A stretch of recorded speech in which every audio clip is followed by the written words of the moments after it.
Have you ever looked around your city and just thought, why does this feel so broken?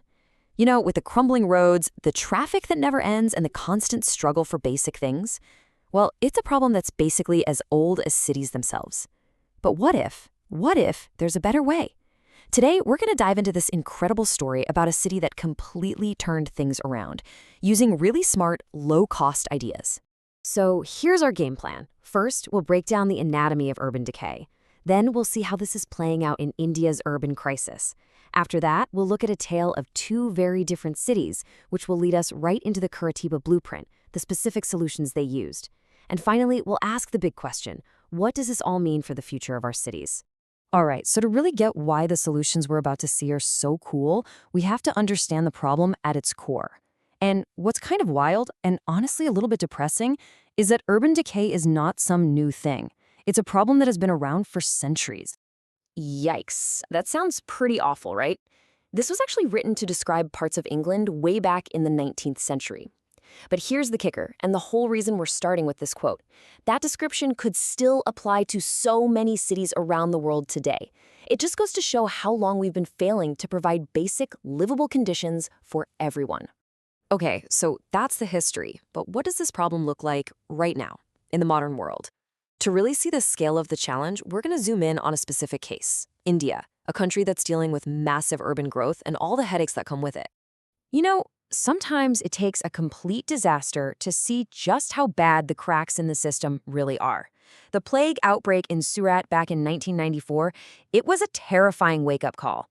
It wasn't just a health crisis. It was a symptom of a much, much deeper problem, a total breakdown in basic city planning, especially in things like public health and just managing garbage.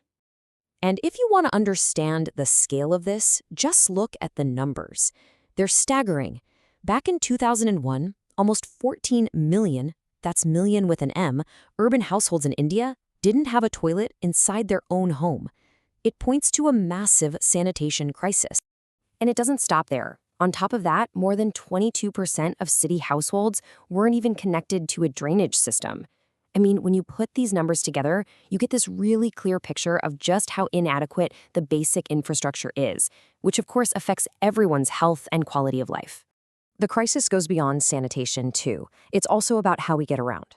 One of the biggest mistakes in urban planning has been this obsession with building cities for private cars. All the focus has gone there, while public transport gets left behind. And the result? The traffic jams and chaos that so many of us deal with every single day. Now, this slide really shows the deadly cost of that car-first planning. In cities like Mumbai and Delhi, look at that, pedestrians make up the huge majority of traffic deaths, 78% and 53%. Now, compare that to just 13% in Germany.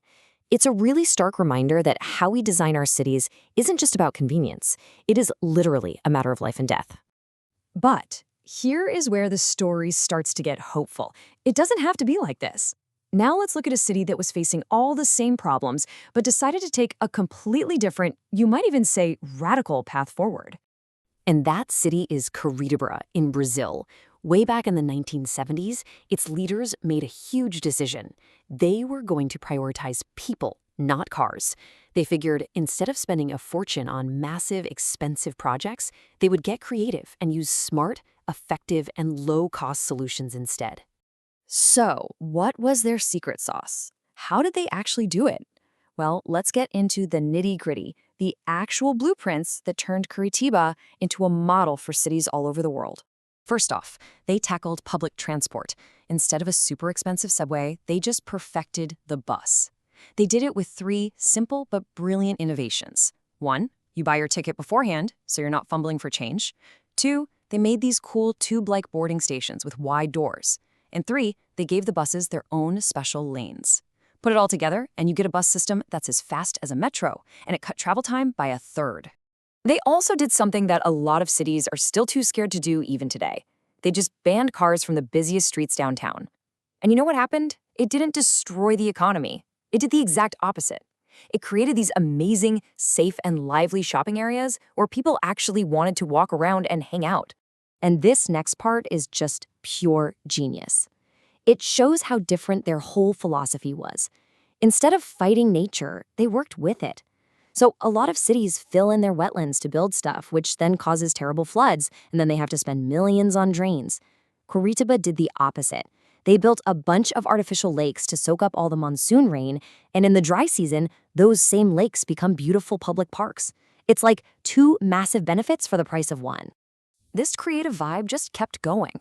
They had an old abandoned quarry. They turned it into a gorgeous opera house. And when they built new housing, they didn't just throw up buildings. They planned the transport links from day one, making sure these new communities were actually connected to the rest of the city. So when you look at all these incredible solutions, the buses, the parks, the planning, it all points to a much bigger, more fundamental question. The story of Curitiba isn't really about infrastructure, is it? It's about a whole different idea of what a city is even for. And that brings us to the most important takeaway here. We're really looking at a choice between two completely different models for our cities. On one hand, you've got the market-oriented model, which kind of treats the city like a business, where every service has a price. And then you have the rights-based approach, the one Curitiba chose. This model says that things like clean water, safe transport, and green spaces aren't products you buy, they are fundamental rights for every single person who lives there. And so that leaves us with this final, really powerful question. Is a city that works, a place that's clean, safe, and easy to get around in, is that a service you have to purchase, where the quality depends on how much you can pay? Or is it a basic right that society owes to everyone, no matter how much money they have?